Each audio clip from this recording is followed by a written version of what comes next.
Boa tarde a todos, sejam todos bem-vindos ao Leishcast. E hoje, nosso novo episódio, trazemos aqui essa celebridade aí da leishmaniose no Brasil, né? Sou muito fã desse profissional. Professor André Luiz Fonseca, é membro do Brasileish, é médico veterinário, professor aposentado da Universidade Federal do Mato Grosso do Sul e advogado também e pré-candidato ao Senado pelo estado dele. Professor André, seja muito bem-vindo ao Leishcast. Ô, Thiago, muito obrigado. Eu agradeço a gentileza de você lembrar meu nome para a gente poder participar dessa discussão. É uma honra ter o senhor, já falei isso aqui em off, né? Já faz tempo que eu tenho tentado fazer esse contato com o senhor aí, é de grande valia essa informação, porque eu sei que o senhor é uma pessoa que tem opinião forte, né? É uma pessoa que vem totalmente independente de qualquer pressão comercial, enfim, é um profissional que eu admiro bastante. Então vamos lá, eu vou fazer a primeira pergunta aqui para o senhor e a gente vai desenrolando numa conversa, num bate-papo bem informal mesmo, né? Doutor André, o senhor tem uma histórica luta pela quebra de paradigmas no Brasil, né? Defendendo o direito ao tratamento da leishmaniose e principalmente em um cenário em que o sacrifício de animais ainda era política oficial, ainda é, né?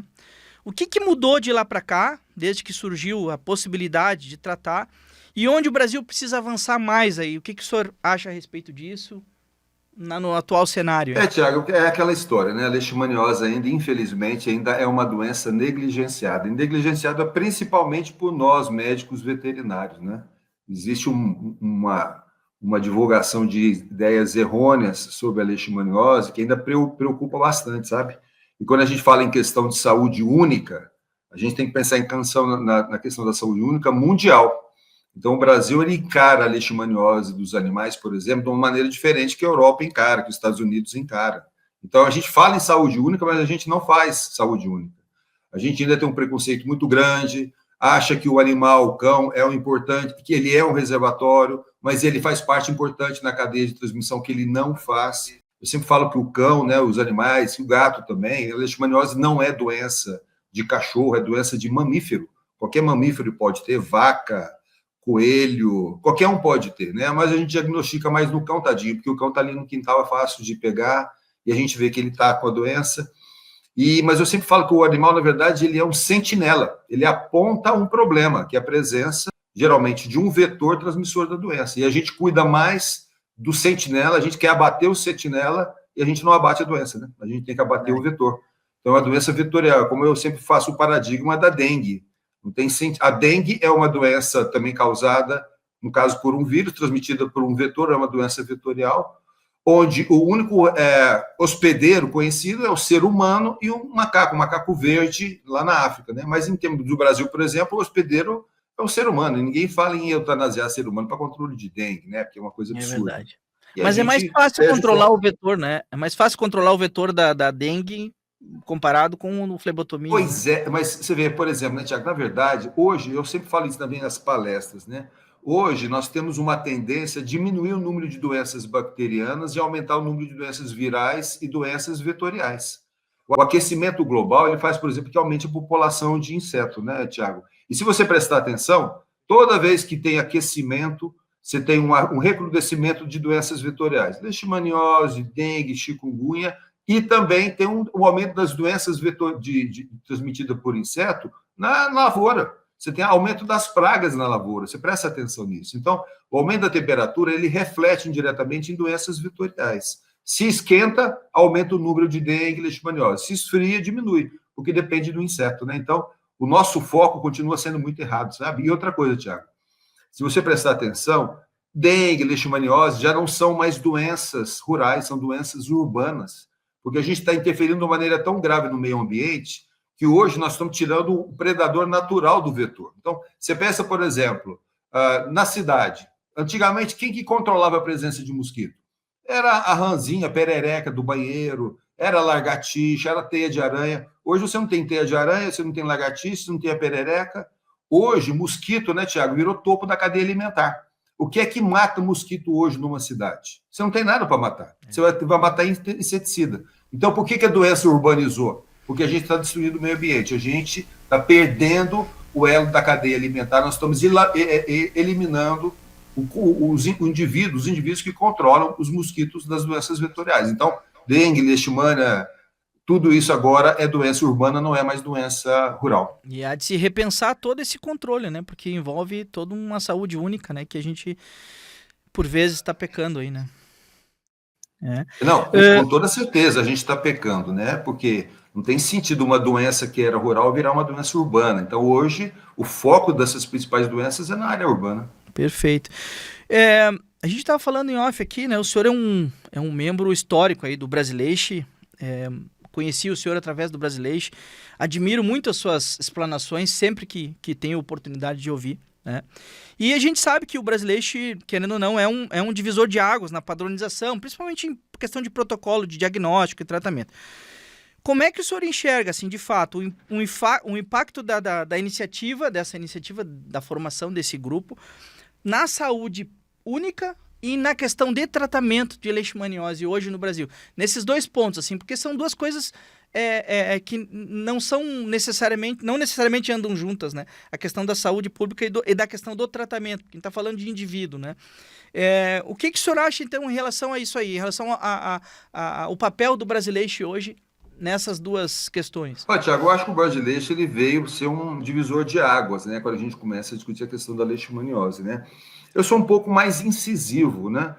Porque, como pesquisador de Universidade Federal, eu tenho uma independência que eu gosto de cultivar, porque eu trabalho basicamente com reposicionamento de drogas, né? Ou seja, pegar os medicamentos que já existem e para algumas doenças e usar para outras doenças. O exemplo mais clássico que a gente tem, até dentro da própria leishmaniose, é o halopurinol. O halopurinol, como o milteforam, como a miltefosina, foram drogas desenvolvidas para tratamento de leucemia.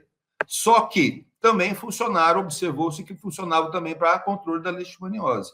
Hoje eles são usados principalmente na medicina veterinária para controle da leishmaniose canina. Ele é um leishmaniostático, ele dificulta a multiplicação da leishmania. Mas olha, originalmente eram drogas para leucemia.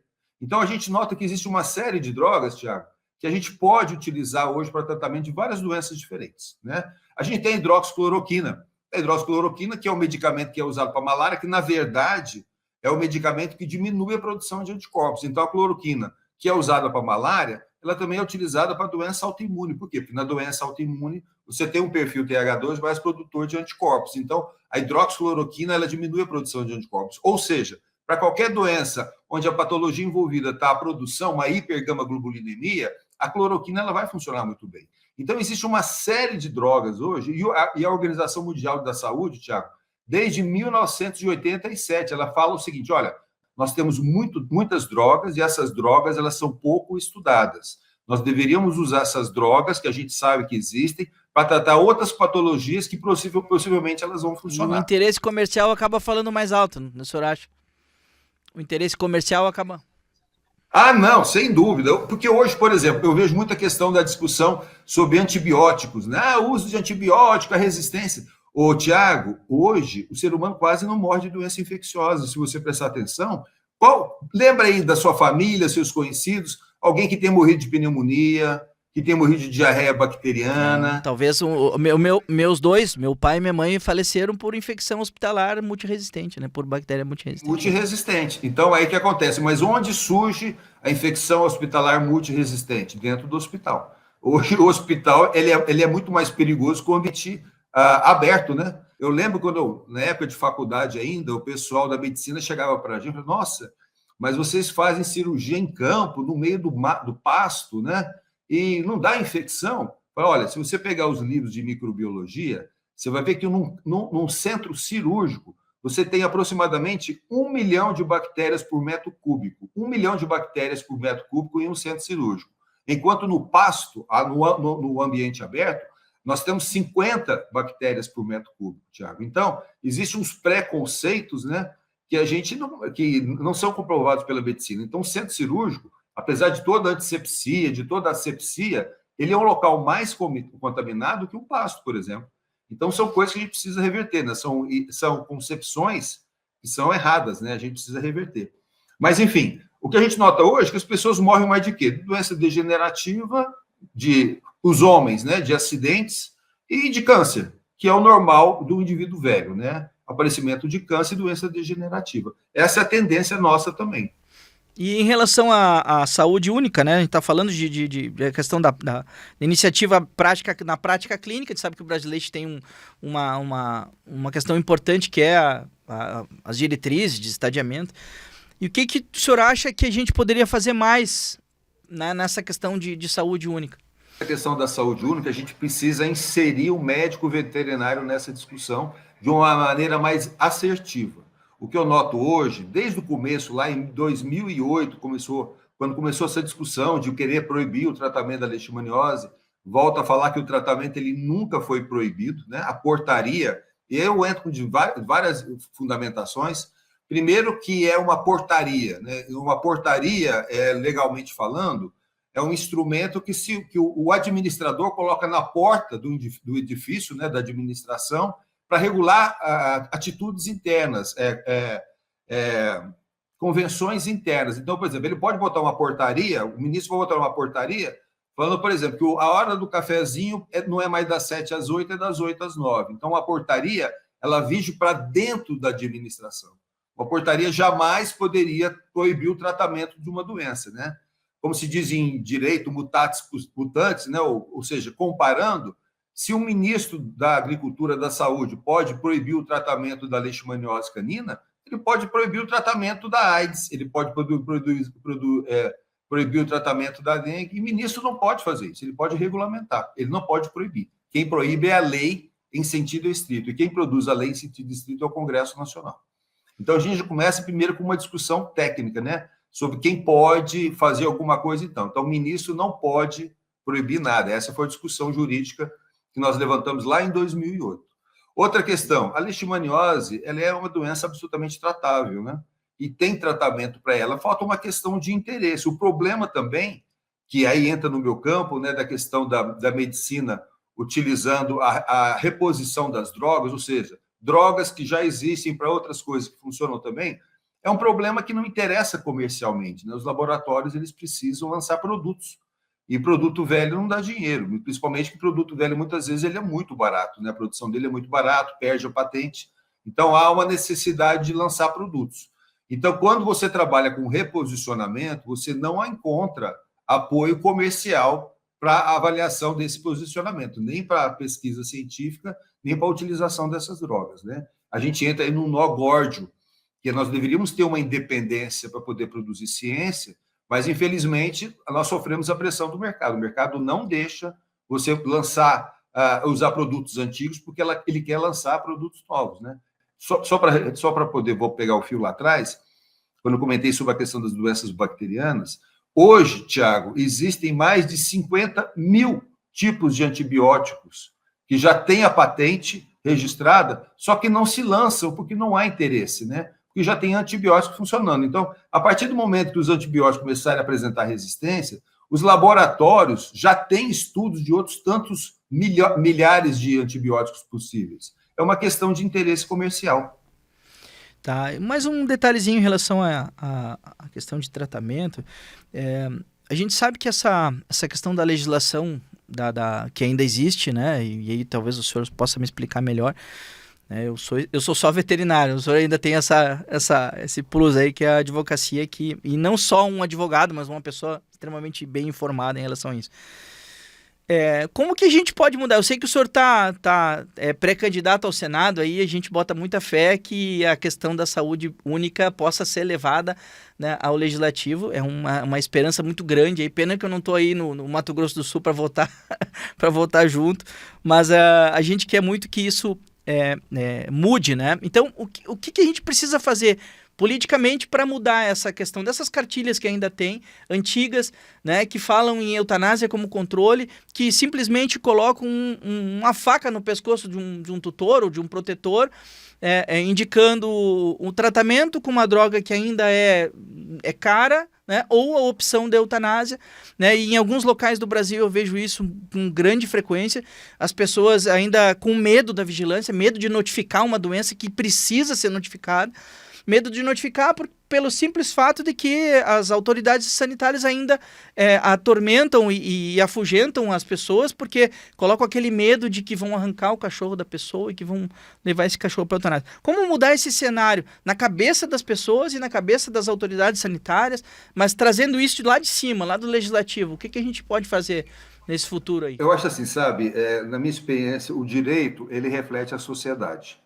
Então, quando a sociedade muda, o direito ele muda. O direito ele nunca antecede a um desejo da sociedade. É o desejo da sociedade que faz mover o direito. E o direito, Tiago, eu sempre falo que o direito não é justiça. Direito ele é decisão.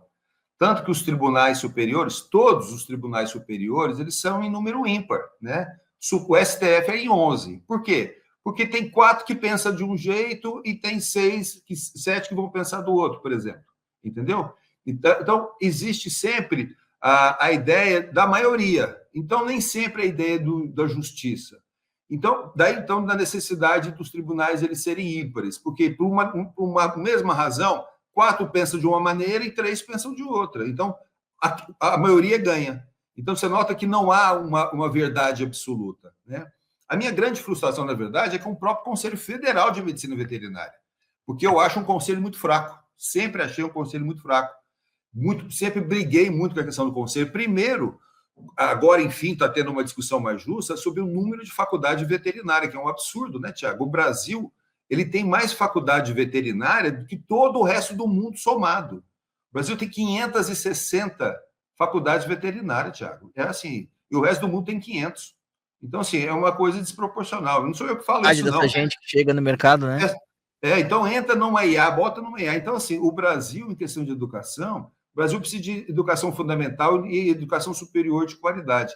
O Brasil é um dos países do mundo onde tem mais doutores, mas a gente não tem centro de pesquisa, Tiago, sabe?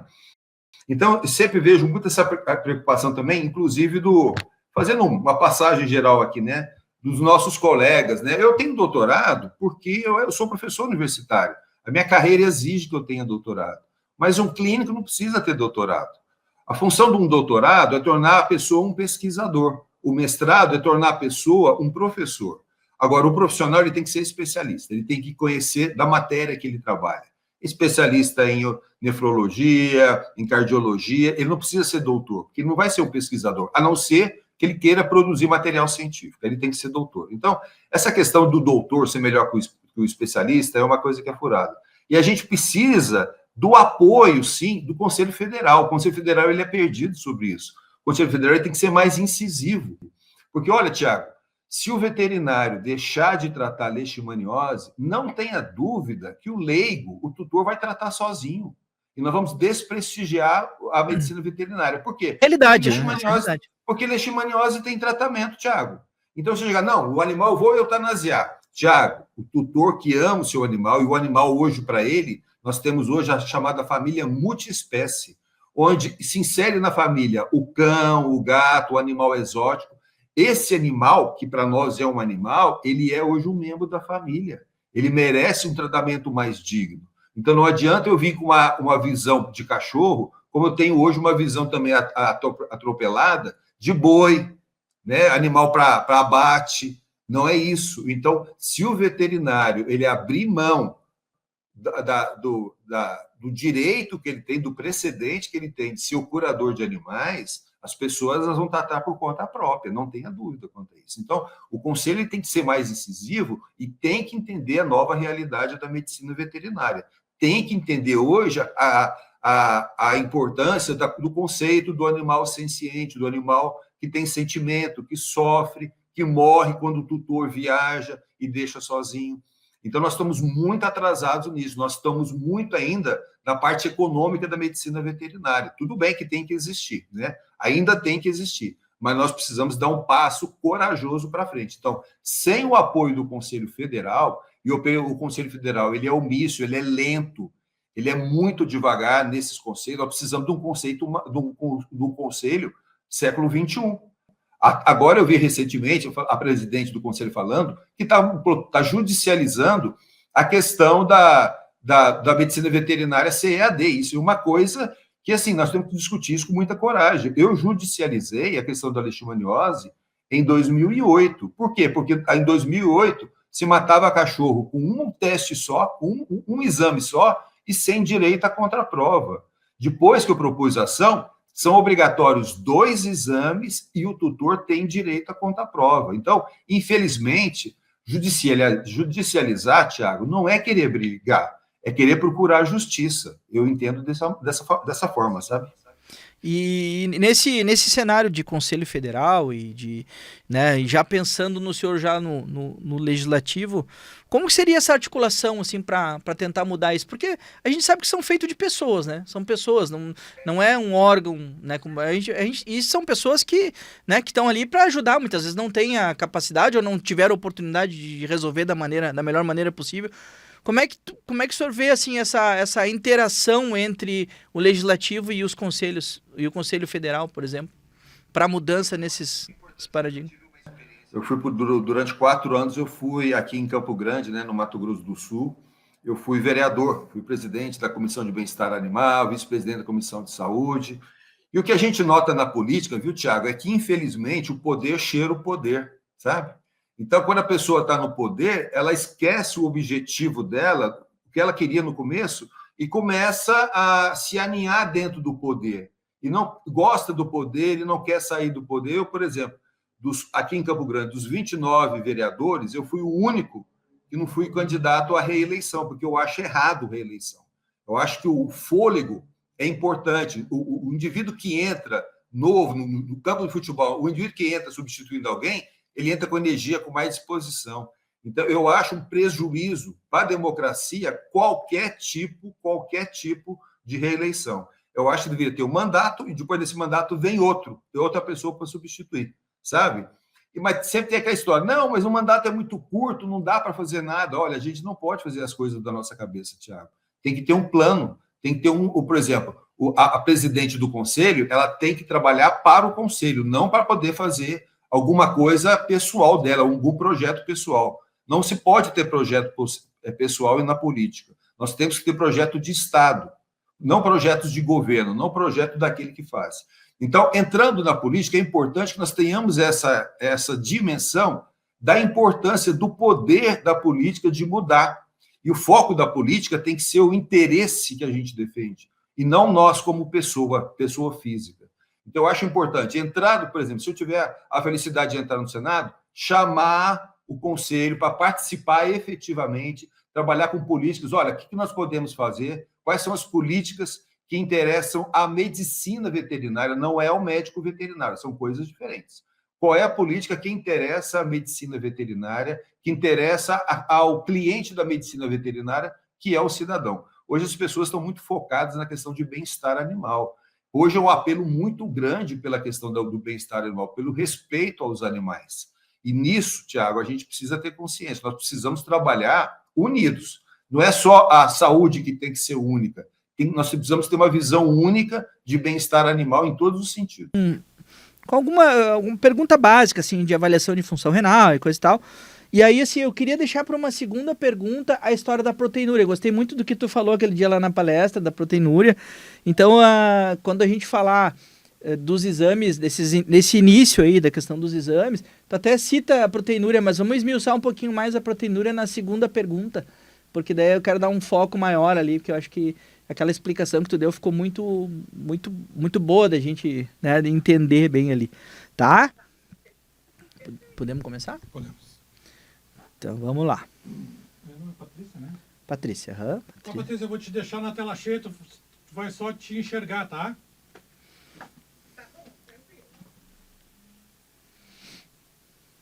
Atenção, estúdio. 3, 2, 1, gravando.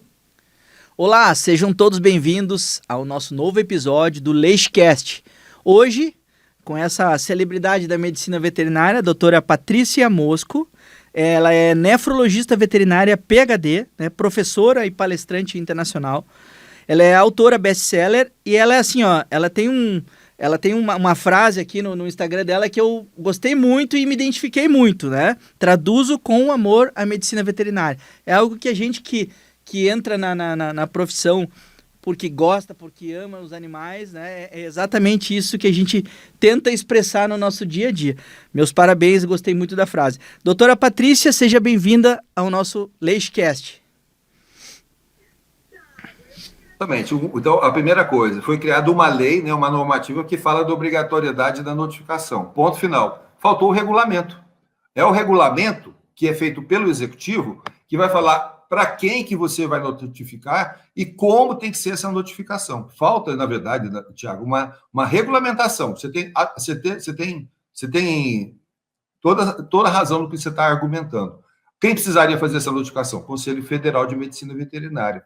Para quem que nós vamos notificar? Como vai ser a notificação? Hoje, Tiago, nós temos online, nós estamos no século XXI. Hoje nós estamos no mundo da telemedicina, que eu também defendo hoje. Então, nós precisamos fazer uma regulamentação com isso. Quem cabe isso? Cabe a quem? Conselho Federal de Medicina Veterinária fazer essa regulamentação, até que para que haja uma padronização de comportamento.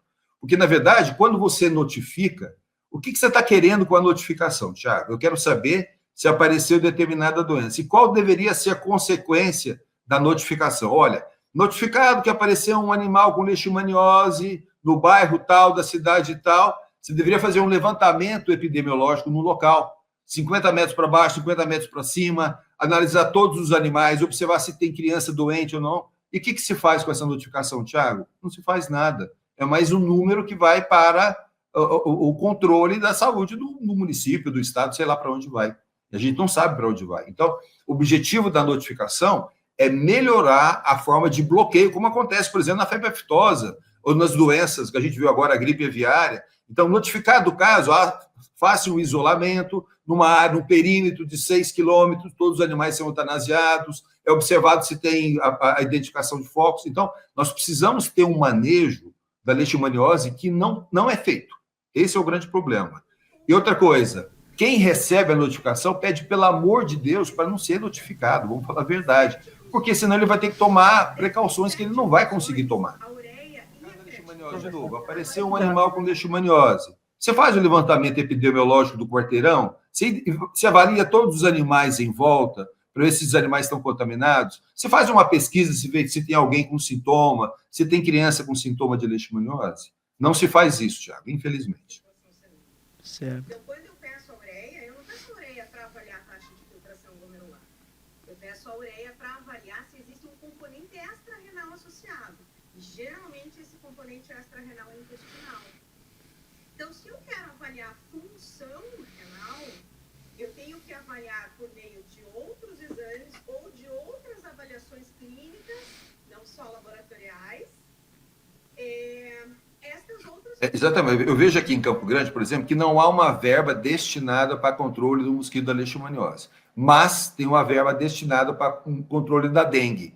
Então, o que o pessoal faz? O pessoal dá um jeitinho ali e usa para fazer o controle de um, o controle dos dois.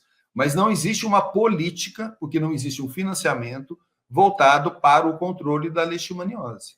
E a leishmaniose, né, Tiago, eu sempre gosto de bater nisso, como aconteceu aí no Rio Grande do Sul, que aparentemente a leishmaniose, que originou aí há 10, 15 anos atrás, ela veio da Argentina, ela não desceu do Brasil, ela veio da Argentina.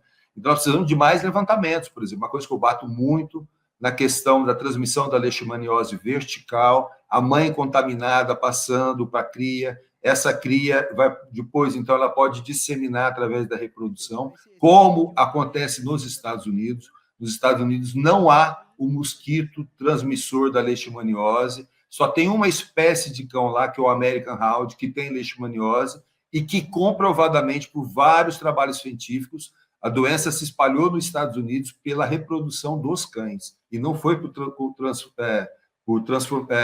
transmissão vetorial. Os hormônios que fazem equilíbrio no corpo. Perfeito. Então, um rim saudável é capaz de fazer isso. Um rim doente, não. Então, se esse paciente ele está desidratado, ele já está desafiado. Se ele chega para mim para fazer o exame clínico e eu preparo ele com o desafio hídrico, aí eu sei se ele é capaz de me responder ou não. Porque a densidade urinária tem que estar acima de... Esse é um outro problema. Então, assim, as pessoas que não entendem, dando opinião sobre coisas que não dominam. Então, por exemplo, eu trato o cão com leishmaniose, eu trato e já tratei mais de 8.000 cães com leishmaniose. Eu tenho segurança para tratar esses animais e tenho segurança para afirmar que o animal tratado não transmite a doença. Aí vem alguém que nunca tratou leishmaniose, não sabe como se faz o tratamento da leishmaniose e vem, entre aspas, né, amaldiçoando o tratamento, como é que você está falando na questão da transmissão. A transmissão vetorial, ela é extensa, inclusive na medicina humana. Teve um aluno meu, médico, hoje mora no Canadá, chamado Ernesto Figueiró. Ele fez o doutorado dele na USP, em Ribeirão Preto, isso há 20 anos atrás, com transmissão placentária de leishmaniose em ser humano. Foi tese de doutorado pela USP. E teve um trabalho recente também, recente entre aspas, há 10 anos atrás, de um mestrado de uma aluna da UNB. Ela pegou no Pará, porque o Pará agora é a grande área de expansão da leishmaniose no Brasil. Ela pegou homens com leishmaniose e testou o sêmen, no sêmen desses homens, em mais de 55% dos sêmens dos homens com leishmaniose detectou a presença da leishmania, mostrando que a leishmaniose ela pode ser de transmissão sexual. Então, existem vários trabalhos, é uma questão de você querer aprofundar.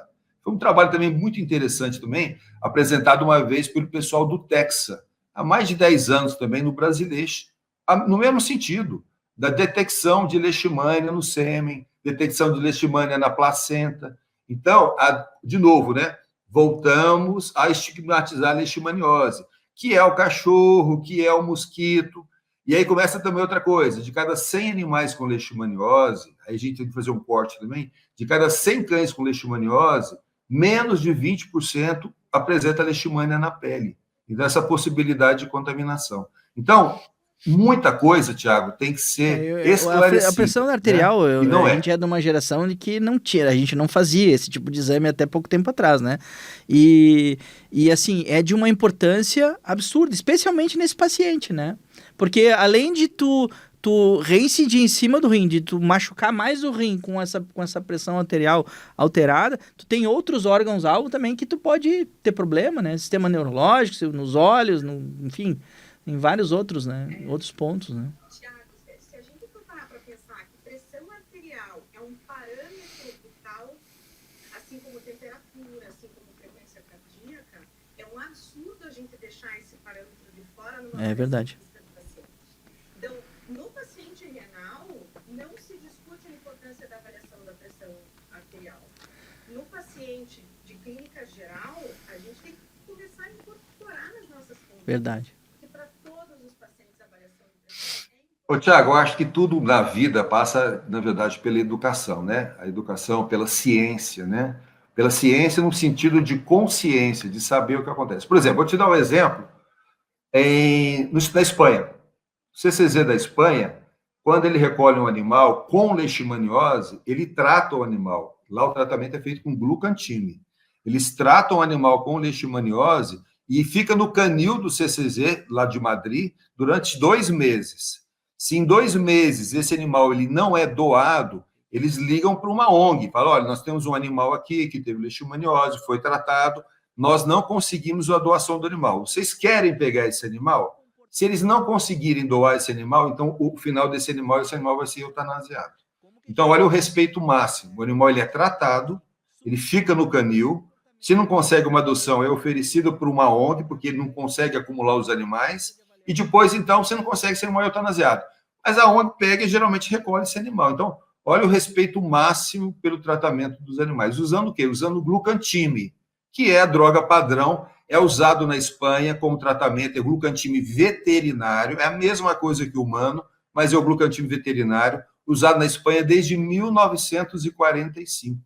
E lá eles não têm esse preconceito. Uma vez o chefe do CCZ veio dar uma palestra no Brasileixo, palestra magna de encerramento, e ele terminou falando o seguinte, olha, eu não vou nem falar lá na Espanha que vocês matam um cachorro aqui só porque ele tem leishmaniose, porque eles não vão acreditar. Olha o nível. Eu não vou contar lá na Espanha que vocês matam o cachorro com leishmaniose, que ninguém vai acreditar nisso. Então, hoje nós temos a experiência, Tiago, a gente acompanha, aí no Rio Grande do Sul. Quando aparecia em algumas cidades a leishmaniose, inclusive o Ministério Público, a gente entrou em contato com o Ministério Público, falou, não precisa matar. Mas a primeira ação, o que é? É matar os animais. Eles vão lá e matam os animais. Passa 2, 3 anos, eles veem que a leishmaniose não desapareceu. E aí o próprio veterinário começa a ficar consciente de que matar não resolve, porque a doença ela não vai desaparecer. Um exemplo clássico que a gente tem também é a raiva, na década de 70. Na década de 70, qual que era o controle da raiva dos animais até a década de 70? Animal de rua era eutanasiado. Por quê? Porque ele poderia eventualmente transmitir a raiva. Quando é que a raiva acabou no Brasil praticamente, né, entre aspas, né?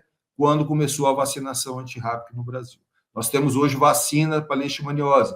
Teve lá atrás a Leishmune, que parou de ser produzida por pressão do Ministério. Quer dizer, que coisa lamentável, né? O Ministério fazer uma pressão para o laboratório parar de produzir vacina. Uma vacina que, na verdade, foi desenvolvida para ser uma vacina para humanos, mas o custo da implementação de testes de humanos sai muito caro. Então, eles resolveram usar a vacina, a Leishmune, que deveria ser para humanos, eles resolveram usar para animal, porque a implementação para a medicina veterinária era mais barata do que para a medicina humana. Ou seja, eu acredito que nós vamos conseguir evoluir. Eu olho muito para trás, né, Tiago? Se a gente olha o que era o tratamento da leishmaniose, o que era a medicina veterinária há 30 anos atrás, o que ela é hoje, sabe? É uma coisa assim quase inacreditável como inteligência artificial. Eu acredito que nós vamos conseguir superar. Eu não acredito em revolução. Eu acredito em evolução. Cada dia vão surgindo novos veterinários, novos conceitos, pessoas mais éticas, preocupadas com a função final da medicina veterinária, pelo menos ligada aos pequenos animais, que é trazer qualidade de vida para esses animais e para os seus tutores. Eu acredito que pode ser difícil, mas ele é bastante possível e a gente tem que lutar por isso. Quando começa a apertar o tracinho, eles começam a estressar. Claro. Né? É uma situação diferente. Se você coloca em cima da mesa, já é diferente, porque se eles sobem em cima da mesa em casa, eles apanham. Sim. Eles subem em cima da mesa para comer. Né? Então já entra o componente estresse aí com tudo. Total. Então, como que geralmente a gente conduz isso dentro do consultório? Primeiro, eu deixo eles na forma como eles mais se sentem tranquilos. Gato, geralmente dentro da caixa de transporte. Cão, pequeno porte, colo do responsável. Ah, não, mas tem aquele cão que fica muito agitado, é melhor que o responsável saia da sala. Beleza? Sai da sala, eu fico sozinha com ele. Cães de porte médio. Obrigado, Thiago. Obrigado pela gentileza. E olha, eu também fico zapeando seu Instagram aí, viu? Pode ter certeza aí. Eu acredito que, assim, a medicina veterinária, essa é a medicina tá tranquilos da saúde única, e a gente precisa entrar com mais força, Thiago, nessa medicina online. E aqueles cães que não param quietos, que são mais ferozes, enfim, não faz. Eu acho que dá resultado a gente fazer atendimento aqui, eu faço colaboração com colegas na Espanha, em Portugal, eu acho que vai enriquecer bastante a medicina veterinária. De novo, muito obrigado pelo seu convite. Quais são as alternativas que eu sugiro que eu tomo para os meus pacientes? Duas alternativas. A primeira... Tiago, eu acho assim, todo instrumento, o que faz o instrumento ser bom ou ruim é a ética. É como uma faca. Eu não posso mandar a Tramontina fechar as portas porque alguém usou uma faca para matar o Bolsonaro. Então, é só um instrumento. Você sabe o que você faz com o instrumento, né? O instrumento, como a inteligência artificial, ela pode revolucionar o ser humano, como ela pode acabar com a espécie humana. Não é ela. O problema não é o instrumento. É o que você faz dele, né? O instrumento ele não é perigoso. O perigoso é o ser humano. E aí o enfermeiro vai 1, 2, 3 vezes, momentos do dia diferentes, em dias diferentes. Para que a gente tenha uma tomada mais fidedigna. Se, mesmo em casa... Que nós estamos por torcendo favor, aí. tá? Vamos lutar pela ética na política também. Perfeito, perfeito. A coisa tá difícil, né? Se você gostou do nosso conteúdo, não te esquece de se inscrever no nosso canal, deixa o like lá, ativa o sininho, comenta os nossos vídeos e não esquece de compartilhar o nosso conteúdo para que a gente possa continuar produzindo conteúdo de qualidade para trazer mais informação sobre leishmaniose para você. Nós temos que agradecer aos nossos patrocinadores, que é a coleira Excalibur e através da MSD, e a coleira Excalibur é a coleira que é recomendada pelo Sistema Único de Saúde, né? Lembrando que também é uma coleira que é resistente à água, né? E que é excelente repelente, excelente ferramenta na proteção do flebótomo, do vetor da leishmaniose.